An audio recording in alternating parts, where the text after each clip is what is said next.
Lu sempat diajak untuk bunuh diri. Iya.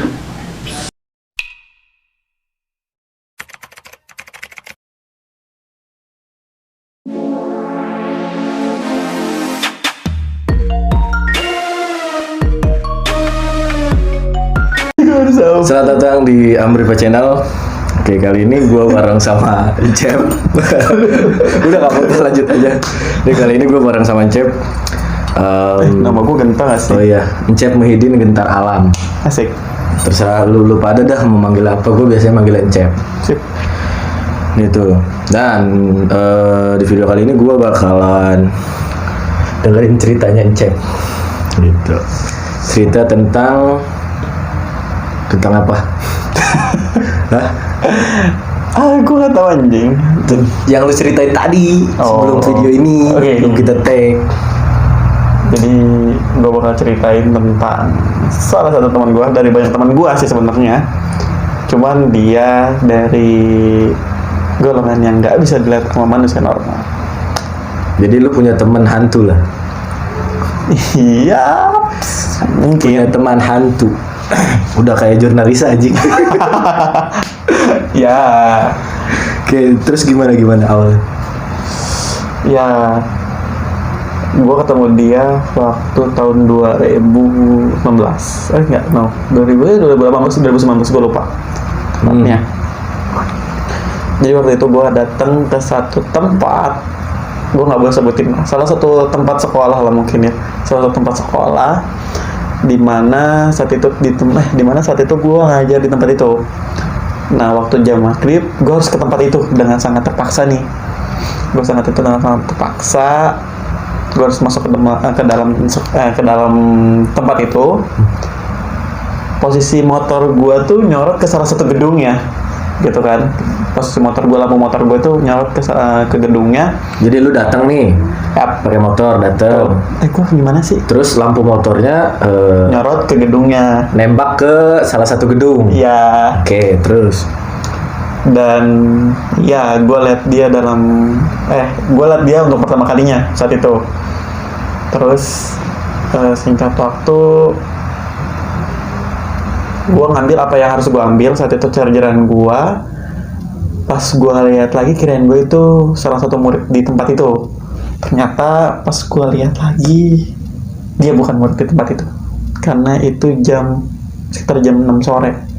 Nggak mungkin kan ada murid di tempat itu sekitar jam 6 sore.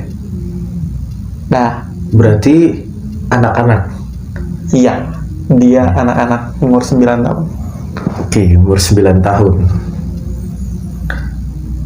Terus udah sejauh mana lu berteman? Berarti udah lama dong kalau misalkan dari tahun 2018 atau 2019. Lumayan sih, itu gua waktu dari awal pendekatan sampai sekarang itu bukan jalan yang mulus-mulus aja. Kirain gua tuh dia salah satu imajinasi gua awalnya. Tapi pas gua tanya, ternyata dia adalah sosok yang nggak bisa dilihat orang. Dari hantu. Jadi lu awalnya ngiranya ya itu mah cuma halusinasi gua doang gitu. Betul. Oke. Dia ini berarti sosoknya anak kecil berkulit putih, bajunya putih, dan dia bukan dari Indonesia. Oke, dia bukan berasal dari Indonesia, tapi lu bertemunya di Indonesia. Yaps, that's right. Dia berasal dari Belanda. Belanda. Oke, masuk akal. Karena kita dulu dijajahnya sama Belanda.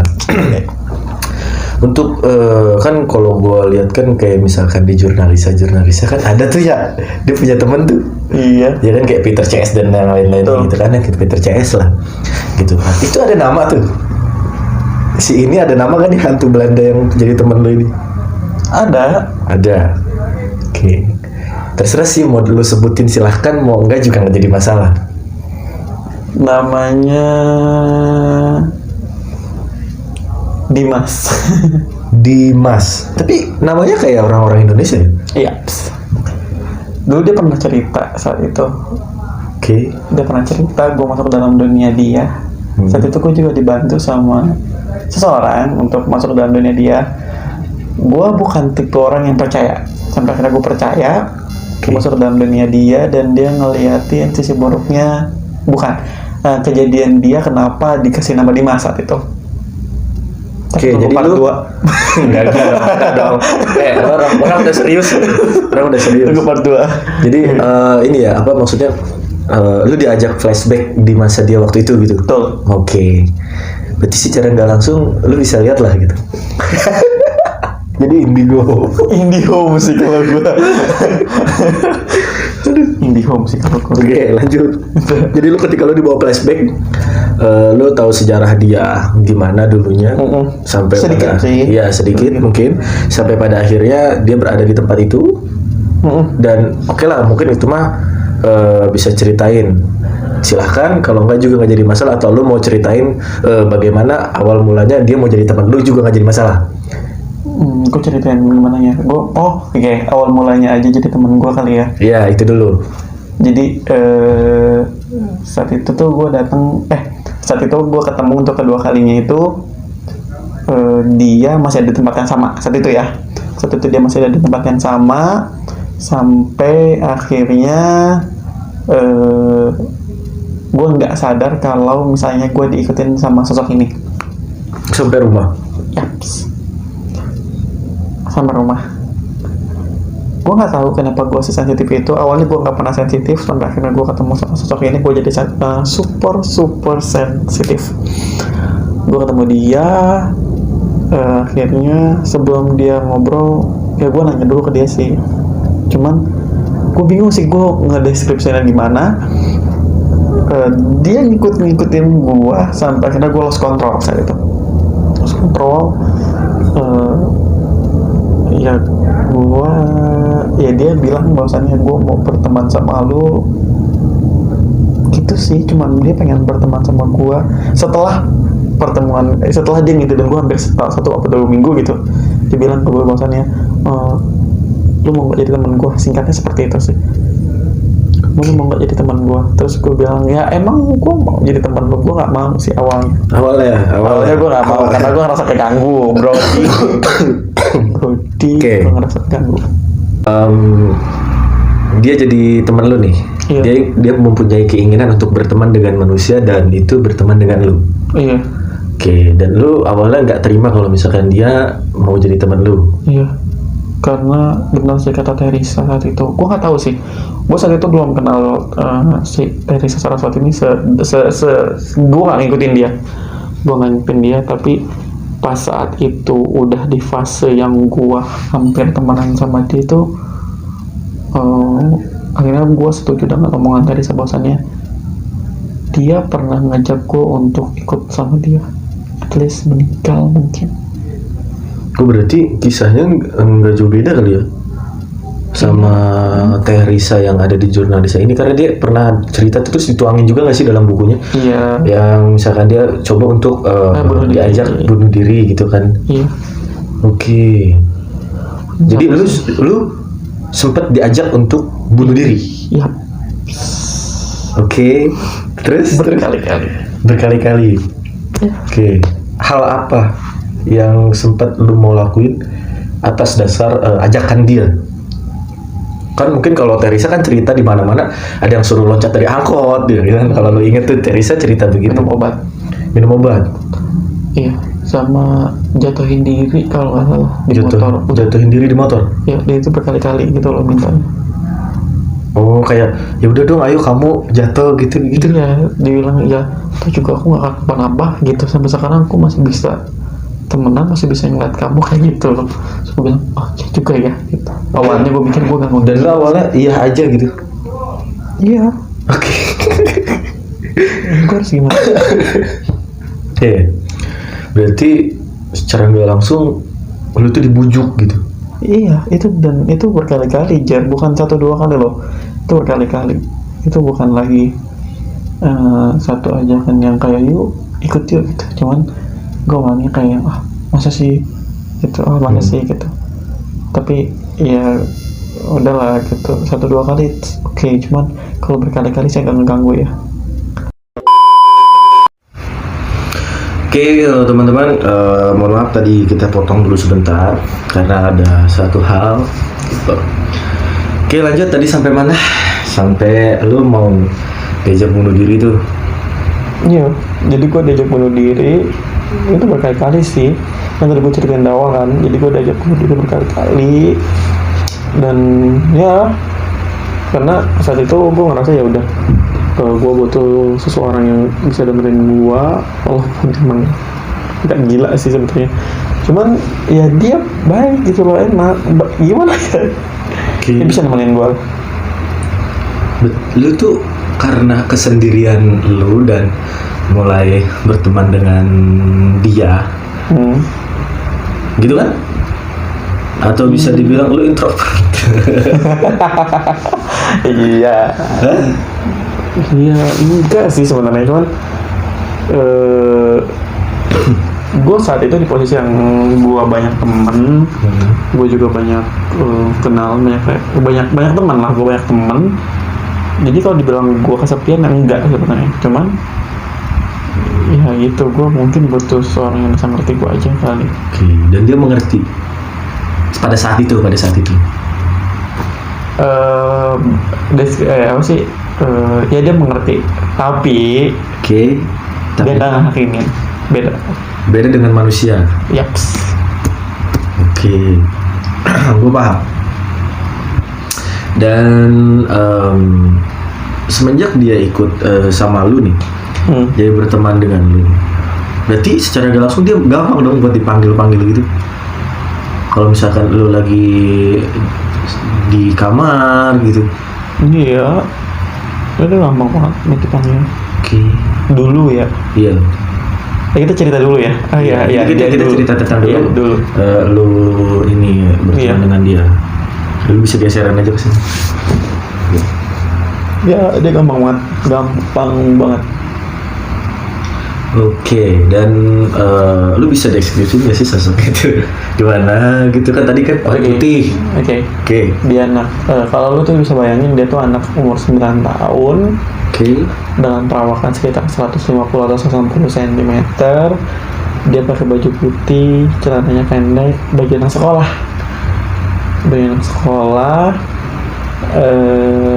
Matanya agak gimana ya?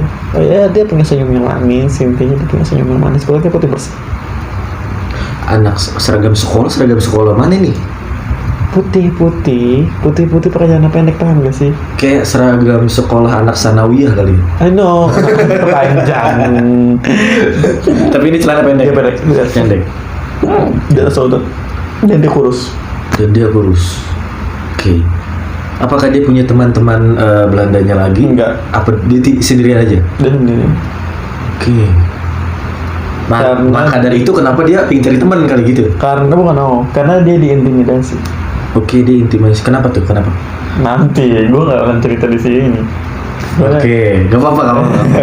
Gue akan cerita di sini. Oke. Gue akan cerita di konten gue 11. Kayak gitu dong. Oke. Jadi lu berteman dengan dia beberapa lama dengan kondisi lu selalu diajak untuk bunuh diri secara lu tanpa sadar. Dan Iya. akhirnya lu sadar itu karena gue tahu hidup itu nggak cuman soal bahagia. yes. Ketika lu mampu untuk ketika lu memutuskan untuk hidup, berarti juga lu harus menerima hidup tuh nggak cuma soal bahagia. Lu juga harus menerima gimana lu sedihnya, gimana lu bahagia, dan gimana lu di posisi ragu, di posisi gelisah, itu harus menerima. Tuh. Oke. Ya, kuat. Ntar aja di bawah ya. Ntar tolong diedit ya. PR. Tolong diedit ya. Ntar ada. Kira-kira ada nggak nih si Dimas? Enggak. Nggak ada. Oke, takutnya kan gitu. Biasanya kalau lagi diomong itu kan ada nih gitu kan. Enggak ada. Dia tuh agak susah ya sekarang, karena gue nggak tahu sih, karena mungkin gue udah mulai lupa sama dia, atau gue juga kan sekarang udah sibuk kerja ya. Jadi dia mungkin tipe orang yang jadi dia mungkin agak ngerasa dilupain, nggak dinotis lagi sama gue. Ya wes, jadi Tiba-tiba ngejauh gitu. hilang. Iya, ngejauh dulu. Berarti kurang lebihnya ya sama lah ya, misalkan secara nggak langsung kayak manusia juga lah, kayaknya lu udah gak butuh gue deh gitu, kurang lebih kayak gitu kali ya. Atau atau enggak, karena dia cuma emang pengen ngajak lu buat ya bundir gitu, dan kalau misalkan tujuannya nggak kecapai dan lu masa bodoh, mulai sekarang karena lu sudah mulai besar mungkin dia mulai narik diri dia sendiri. Tapi jangan salah arti loh. Iya. Mereka tuh nggak cuma ngajakin bunuh diri, juga mereka tuh ya kalau dibilang bunuh diri mungkin itu dari diri gue sendiri kali ya. Iya. Mungkin sampai sekarang juga gue masih punya semacam dorongan untuk ngelakuin seperti itu. Tanpa adanya dia pun gue masih punya hasrat untuk ngelakuin seperti itu. Jadi dia nggak minta bunuh diri doang ya, tapi dia juga baik sebenarnya. Baik. Dia tuh lucu kadang-kadang. Berarti kadang-kadang juga enggak. Kadang-kadang nyebelin juga. Nyebelinnya dalam hal Lu pernah nggak? Lu pasti punya satu keluarga atau keponakan yang bagian anak kecil pengen minta beli apapun itu. Nah, dia tipe-tipe yang begitu. Oh, jadi ngerengek kayak anak kecil pengen beli ini. Tuh. Kayak misalkan ya pengen beli es krim, atau pengen beli susu gitu. Iya. Kayak gitu. Oke. Dan Pasti jawabannya diturutin atau enggak? Iya. Enggak. enggak. Maaf nih Bun. Tapi pernah ada yang lu turutin ya? Enggak. Enggak. Oke. Selama lu berteman ini ada kesan yang menurut lu nggak enak, dan yang enaknya itu gimana? Yang enaknya dulu kali ya. Iya. Yang enaknya lu bisa berteman dengan orang yang gak ngakhimin lu, dan ya lu bisa tertawa terus sih. Lu bisa ketawa terus. Dia konyol, dia anak-anak, dia pada dasarnya dia anak-anak. Terus nggak enaknya, seperti tadi gue bilang, dia tetap pada dasarnya dia anak kecil, dia suka ngerengek, dan iya seperti yang lu bilang, dia selalu ngajak gue untuk ngelakuin hal-hal yang menghilangkan nyawa gue atau bunuh diri, tapi secara nggak langsung. Nggak enaknya juga itu nggak enaknya di bagian itu doang sih. Jadi ansos nggak enaknya. Jadi antisosial ya. Iya. Jadi seakan-akan semua ruang lingkup pertemanan lu ditutup dengan satu makhluk ini. Iya betul. Oke. Tapi sekarang udah enggak dong? Enggak juga. Enggak dong. Kayak orang yakin anjing. Enggak juga. Cuman ya gue tipe orang yang gue kalau bucin gue menutup semua itu. Jadi salah satu cara ketika kamu adalah indigo, carilah pacar. Jadi semua akan tertutup karena setan berkumpul di situ. Setannya emang udah ada. Oke, mungkin untuk obrolan kita tentang teman dia mungkin sampai sini aja. Terima kasih juga buat lu Cep, gitu kan, yang udah mau main kesini gitu. Dan ceritain itu tentang Dimas, anak laki-laki yang berteman dengan seorang manusia. Gue setan sih sebenarnya. Yang berteman dengan manusia dan berasal dari Belanda. Oke. Udah, enggak ya, beda. Ya gitulah. Itu bukan channel gimana cok. Oke, mungkin cukup sekian buat teman-teman semuanya video kali ini. Mungkin next gue bakalan banyak cerita lagi sama Ancep. Mungkin kalau bisa ada kesempatan lagi kita bakal Jadi kita deep talk nggak sih? Yes. Biasanya setelah video ini udah Kita deep talk sih. lebih mendalam tentang makhluk ini gitu. Atau tentang makhluk lain. Sebenarnya kita itu banyak banget cerita. Iya. Entah itu dari pribadi gua maupun dari pribadi dia, karena berhubung gua yang punya channel jadi gua ngorek-ngorek dia gitu. Oke, terima kasih buat semuanya yang udah nonton. Oke, see you. Udah.